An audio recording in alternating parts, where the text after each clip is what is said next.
Хәерле көн Татарстан, хәерле көн хөрмәтле телевизор караучылар. Бүген 12 сентябрь, сишәмбе. Туры эфир студиясында сезне мин Эльза Әхмәтҗанова сәламлим. Тапшырыбызның иҗат төркеме белән бергә күтәренке кәеф, матур көн теләп калабыз. Бүгенге көнгә кереп калган кайбер вакыйгаларны бергәләп карап китик.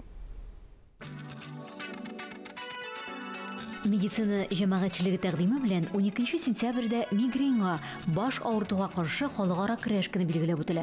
Максаты бу авыруның җитди булуына игътибар итү, аның нинди нәтиҗәләргә китерәчәге турында кешеләрнең хәбәрдарлыгын арттыру һәм бу мәсьәләнең ни дәрәҗәдә бәяләнмәвен күрсәтү. Чөнки авыру пациентның физик һәм психик хәленә генә түгел, аның эшенә, гаиләсенә, социаль тормышына да йогынты ясый. Медицина оешмалары статистикасы буенча мигрень дөньяда таралган авырулар буенча 3нче урында тора. Җирдә һәр 7нче кеше үз гомерендә бер генә тапкыр булса да көчле баш авыртуын кичергән. 12 сентябрьдә иҗади бәйрәм халыкара җеп белән бәйләү көне билгеләп үтелә. Бәйләү эшен яратучыларның бәйрәмгә багышланган чараларда катнашып, үз осталыкларын һәм иҗат нәтиҗәләрен күрсәтү көне. Еш кына бу күркәм бәйрәм флешмоблар, төрле остаханәләр, күргәзмәләр уздыру, шулай ук социаль шелтәләр аша фотосурәтләр алмашу белән билгеләп үтелә. Җеп белән бәйләү зур популярлык казанган кул эшләр арасына керә. Тапшырубызны табиб киңәшләре белән дәвам итәбез. Алдагы сөйләшү яшь әтәнләр өчен аеруча файдалы булыр дип уйлыйм. Балаларның йокы вакытында кинәт сулышы туктау очрагы медицинада аерым авыру булып теркәлгән. Мондый диагноз куелу әлбәттә аяныч. Күңелсез хәлләрдән саклану чаралары турында медицина фәннәре кандидаты Илдус Латфуллин аңлатып китә. Бу тема бераз авыр тема. Аны теге табу тема дип әйтергә мөмкин әмма силәргә ярамый торган тема. Алай булса да без аны яктыртырга тиеш. Чөнки бу чынлапта балаларның сәламәтлегенә карый, яшь балаларның, күкрәк яшендәге балаларның кай чакта төнә белән сулыш алу белән проблемалары булырга мөмкин. Моны яшәргә кирәк түгел, моны турында белеп торырга кирәк. Кай чакта бу сулыш алу белән проблемалар, алар сулышның тукталуына китергә мөмкин. Бу зыянлы нәрсә, әлбәттә, бу куркыныч әйбер. Һәм кызганычка каршы кайсы бер очракларда, аерым очракларда бу яшь балаларның кинәт үлем синдромына да китергә мөмкин. Ничек кенә кызганыч булмасын, бу безнең практикада була торган әйбер. Бу моңарда әтиәннәрне гаепләргә түгел, врачларны гаепләргә түгел, ә моның нигезенә төшеп, сәбәбен өйрәнеп, менә шуның турында сөйләргә кирәк. Бу күренешнең аерым бер яшькә хас булуы күптән билгеле. Ул бер яшы тулмаган бәләкәй балаларда була, ә иң еш күрелә торган вакыт ул 2 айдан башлап 4 айга чаклы. Менә шу 2 айдан башлап 4 айга чаклы булган яшь балаларның аерым бер критик периодлары бара. Аларның үсешләренең менә шундый бер бик мөһим бер этабы була. Менә шу критик этапта була торган күренеш бу. Фәнни изләнүләр бу балаларның үзләренең менә шушы сулыш белән проблемаларга тартым булуын күрсәтә. Алар генетик яктан менә шушы күренешкә үзләре тартым. Һәм без моны беренчедән үзгәртә алмыйбыз. Өченчедән, димәк, беренчедән баланың яше 2-4 ай, икенчедән аның менә бу күренешкә үзенең тартым булуы, өченчедән внешнее воздействие дип әйтәбез. Ниндидер бер фактор менә бу тартым булуны башлап җибәрә дә баланың сулыш белән проблемасы дәвам итеп сулыш тукталырга мөмкин. Шуңа күрә без беренче факторны үзгәртә алмыйбыз. Бала үсә битендә барыбер 2 айлык, 3 айлык, 4 айлык яшькә вакытка җитә.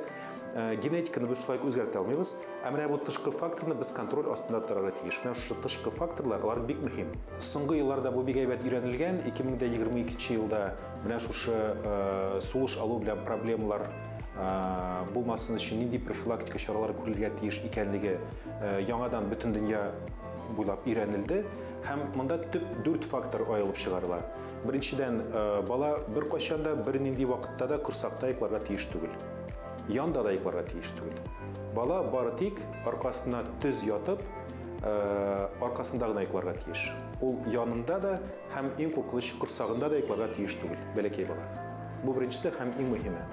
Икенчесе, аның йоклый торган урыны, йоклый торган кроваты буш һәм каты булырга тиеш.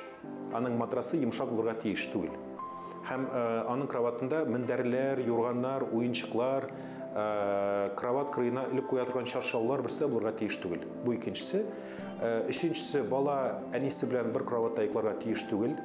bir бүлмәдә, ләкин төрле кроватларда йокларга тиеш алар.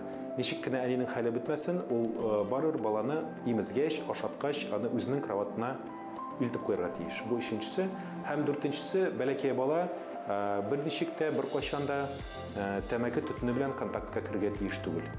Менә шушы дүрт факторны без белеп торабыз икән, корсакта яисә янда йокламау, буш һәм каты матраслы кроват, әнисе белән бергә зурлар кроватында йокламау, һәм тәмәке төтене белән контактка кірмәү. Менә шу дүрт факторны без контрольдә тотабыз икән, баланың генетик проблемалары кинәт үлем синдромына килеп чыгарга тиеш түгел.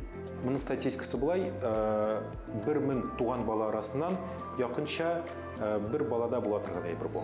Бу бик сирәк күренеш дип әйтеп булмый. Бу тема бераз табу тема. Аның турында күпселәргә әлбәттә бер кеше яратмый. Табиблар өчен дә бик авыр тема бу. Ата-аналар өчен дә бик авыр тема. Һәм әлбәттә менә бала карау турында сөйли торган табибларның һәм башка медицина белән бәйле хезмәткәрләрнең бик кешеләргә ярата торган тема түгел бу. Алай булмаса да без моны барыбер өскә күтәргә тиеш. Һәр яңа көн гомер китабының укылырга тиеш бер бите. Соңгы ноктасына кадәр укылмыйча, ябып куеп булмый ул битне. Фәнис Яруллин. Без туры фирдашлыбыз, барыгызга да хәерле, матур көннәр теләп, алга таба дәвам итәбез. Тинчурин исемендәге драма һәм комедия театры 90-нчы сезонын ачырга җыена. Юбилей сезонында тамашачыларны нинди чаралар белән сөендерергә җыеналар? Театрның иң уңышлы спектакльләре быелгы сезон афишасында урын алганмы? Шулай ук булачак премьералар турында без студиябызның кунагы Кәрим Тинчурин исемендәге Татар дәүләт драма һәм комедия театры артисты Ирек Хафизов белән сөйләшербез. Ирек әфәнде, хәерле көннәр, исәнмесез? Хәерле көннәр, исәнмесез? Нәкъ менә 15 сентябрь көнне Тинчуринның туган көнендә сез яңа юбилей сезонын ачып җибәргә җыенасыз. Һәм инде әлбәттә безне тамашачыларны нәрсәләр белән сөендерергә җыенасыз? Шуны бик беләсебез килә. Әлбәттә, менә сез әйтеп киткәнчә 15 сентябрь көнне Татар театрына нигез салучы режиссер, актер, драматург Кәрим Тинчуринның туган көнендә без инде үзебезнең 90-нчы сезоныбызны ачабыз. Әйтергә генә дә бит ничек әйме 90-нчы бик матур күркәм юбилей. Һәм инде без шушы көндә 15 сентябрь көнне әдип күмелгән зиратка барып, аның күмелгән урынына чәчәкләр куябыз. Анда инде безнең театрдан гына түгел, безнең башка театрларыбыздан да коллегаларыбыз килә. Анда инде һәр елны безнең хәзрәт килеп дугалар кылына. Шуннан соң инде без анда чәчәкләр куйганнан соң китәбез. Бу быел безнең 12нче яртыларда була, Тинчурин паргына. Анда инде әдипнең бюсты куелган. Без анда ел сайын безнең тамашачыларыбыз җыела. Без алар алдында кичкенә генә концерт күрсәтеп, анда да әдипнең бюсты янына үзебезнең артистларыбыз чәчәкләр салалар. Афиша безнең бар, менә әйе программага сан язып куйгансыз. Режиссерны сорыйбыз, әйе биргә, рәхмәт. Шуннан инде кичкә таба 6:15 минутларда безнең театрыбызның зур күркәм фойесында Ильяс Камал җитәкчелегендәге оркестрыбыз үзебезнең тамашачыларыбызны фойеда кабул итә. Матур оркестр, матур көйләр белән. Һәм инде кичке сәгать 7-нче яртыда үзебезнең зур яңа матур залыбызны ачабыз. Чөнки безнең анда быел әле тамашачыларыбыз өчен урындыкларыбыз да алыштырылды яңа сезонга, юбилей сезонына. Һәм быел без сезоныбызны Нәкый Сәнбәтнең Туфан Имаметдинов инсценировкасы буенча эшләнелгән Идегәй әсәре белән башлап җибәрәбез. Бөтен дөнья татар конгрессы Достаннар ел дип игълан иткән иде. Әйе. Без инде үзебезнең шушы Идегәй әсәрен 2023 елның январь аенда чыгардык. Һәм инде шушы сезоныбызда үзебезнең шушы саллы әсәрләребезнең берсе белән ачып җибәрәбез. Шуны әйтеп китик инде, Ирек, әйе, сезнең өчен бу аеруча истәлекле, чөнки тантана безнең менә бу театраль премияга лаек булды. Шушы үзең спектакль сезнең ролигыз, име? Әйе, мин ул спектакльдә Туктамыш хан ролен уйныйм. Һәм миңа шундый бәхет тәтеде дип әйтик. Бу инде артистлар арасында. Лаеклы бәхет дип әйтик инде. Без аны көтеп торабыз. Шушы һәм минем шушы ролем өчен мине күреп, икенче пландагы иң яхшы ир-ат роле өчен шушы бүләкне тапшырдылар. Катлыйбыз тагын. Рәхмәт, бик зур иттереп. Файдаланып. Һәм инде Алла бирсә, шушылай иттереп без үзебезнең ишекләребезне ачып җибәрәбез. Алда безнең 15-ннән аннары безнең яшь режиссерлар өчен арт миграция дип аталган фестиваль без башланып китә. Анда инде Россиянең төрле төбәкләреннән безнең яшь режиссерларыбыз үзләренең куйган спектакльләрен алып киләләр. Безнең театрыбызда да ул спектакльләр куелачак. Безнең театрыбыз Ркаил Зайдулланың Ашина спектакле белән катнаша. Шуннан инде алга таба атлый безнең тамашачыларыбыз әлбәттә сорыйлар нинди премьерлар булачак дип. Бу бигрәк тә кызыксындыра инде, әйе.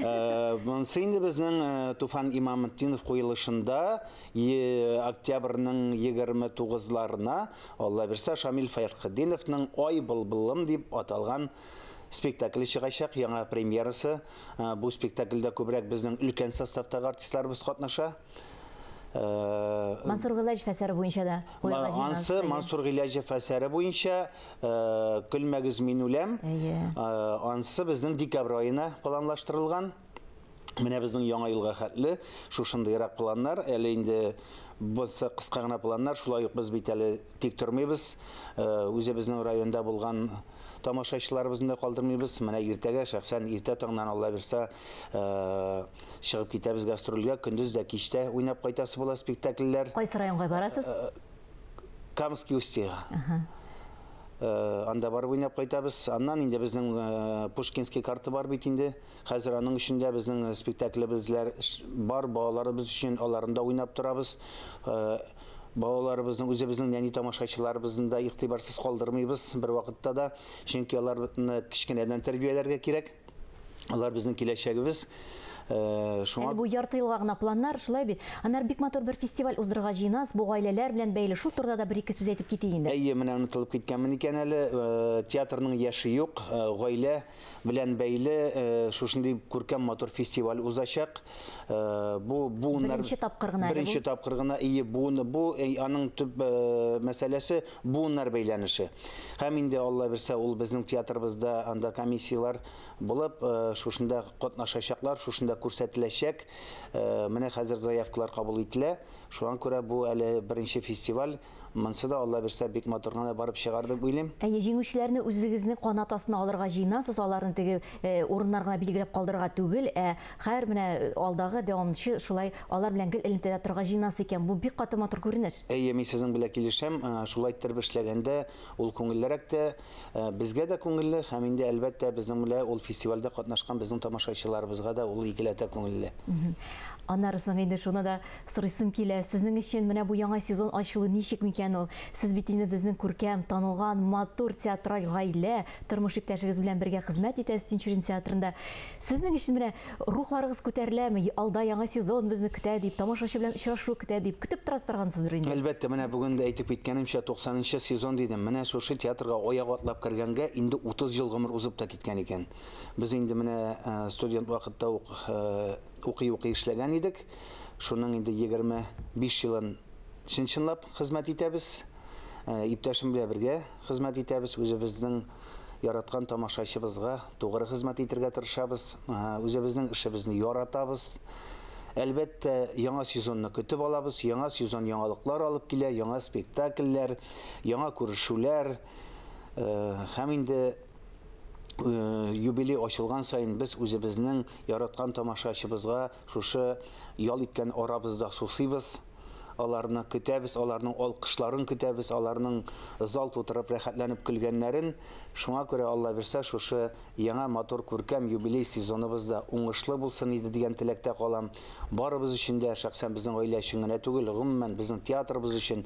Һәм барлык тамашачылар өчен. Һәм барлык тамашачылар өчен. Барыбыз өчен дә килеп көнегезне безнең белән башлаганыгыз өчен бик зур рәхмәт сезгә. Уңышлы сезон булсын. Амин. Хәерле сәгатьтә булсын. Яңа сезон ачылу театр сәнгате сөючеләр өчен күчтәнәч булса, без тамашачыларга күчтәнәчкә матур җыр әзерләдек. Алда сез аны әле карап тыңлап китә аласыз. Мин Эльза Әхмәтҗанова сезнең белән сау булашам. Тормышыгызда яхшы кешеләр, матур хәбәрләр, кызыклы вакыйгалар гына булсын. Һәр көнегезне матур фикерләрдән генә башлагыз. Исән, имин булыгыз. Жаным, безнең бу атнада Фәрит абыйның юбилеена барасы бар, һәм Сидоровларның туйларына. Соң без кайтып өлгермибез бит? Ничек өлгермибез? Өлгермибез дим. Әйдә алайса күчтәнәчләрне доставкага сатабыз. Әйе шул. Кайткач